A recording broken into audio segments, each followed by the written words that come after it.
And I'm going to be with you these next 3 weeks as we walk through Lent. I have a question for you to start with.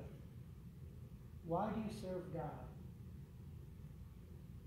Do you serve Him because you love Him? I hope so. I do. Do you serve Him for other reasons?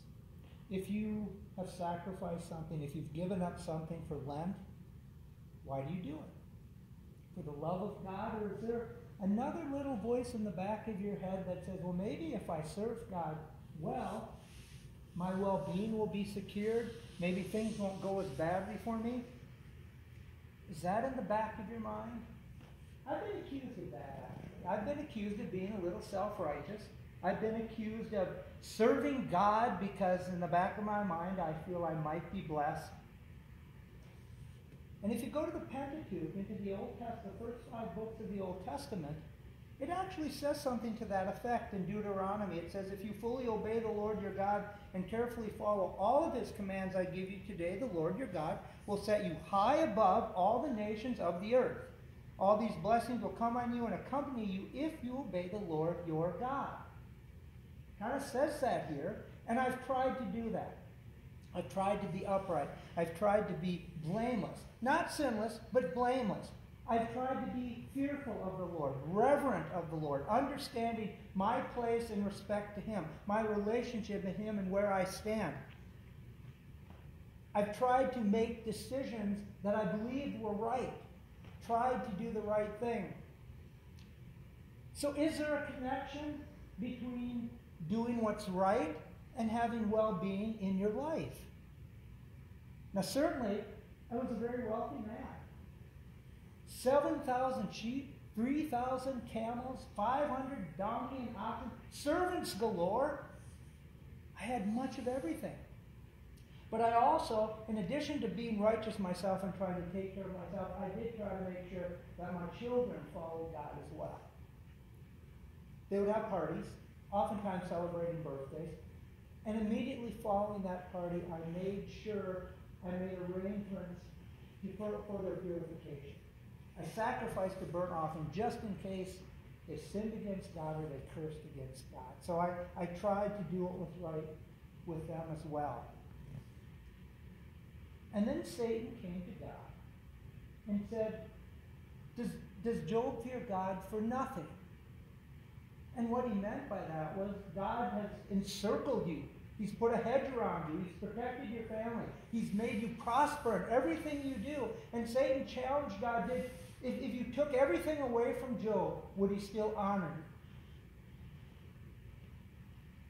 And so God said, you may test Job, but you may not harm him. You may not kill him, but you may test him. And he did. So my children were having a feast, as they often did for birthdays and celebrations. And a servant came while they were at the feast, and they said that the Sabaeans had taken your oxen and donkey, had taken them away. And they had killed all of my other servants. Only one survived, the one that came back and told me about it. Well, that was painful, but it was a relatively small amount given what I had. And then another servant came and said, fire came down from heaven and burned up all of your 7,000 sheep, plus killed all of your servants except for me.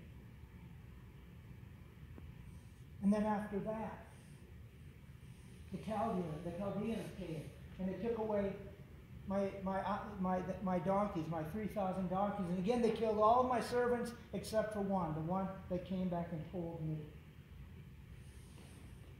How would you feel? If God took everything that you had away, everything I had was gone, including my servants. How would you speak to God? How would you feel?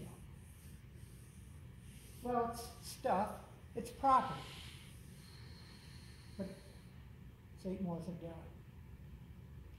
Strong wind from the desert came in to where my son and my children were having their feast.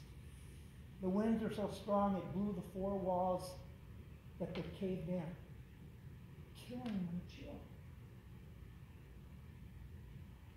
Now I'd not only lost my property, I'd lost my children as well. I tore my robe, I shaved my head, and I sat down.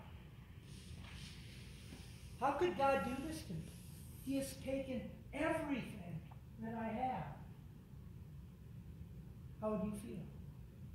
What would be your response to God if He took everything that you had? My response was, I was born from my mother's womb naked into this world, and naked I will depart. The Lord giveth, and the Lord taketh away. May I praise the name of the Lord. I praised His name, but I didn't understand. There was really no reason for it. I've been trying to be righteous. I've been trying to do what's right. There seems to be no reason why God would take it away. But He did. But I knew my faithfulness would not be shaken, even in all of this. But it wasn't over yet. There was still more to come.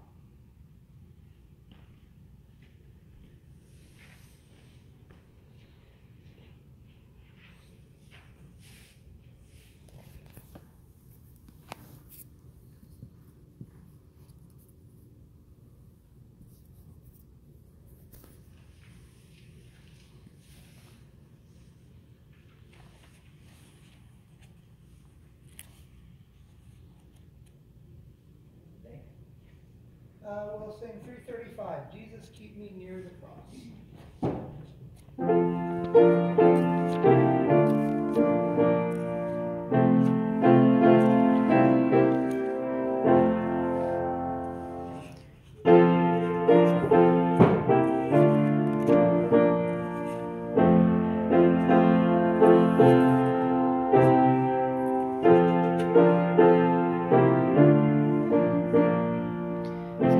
From Calvary's mountain, in the cross,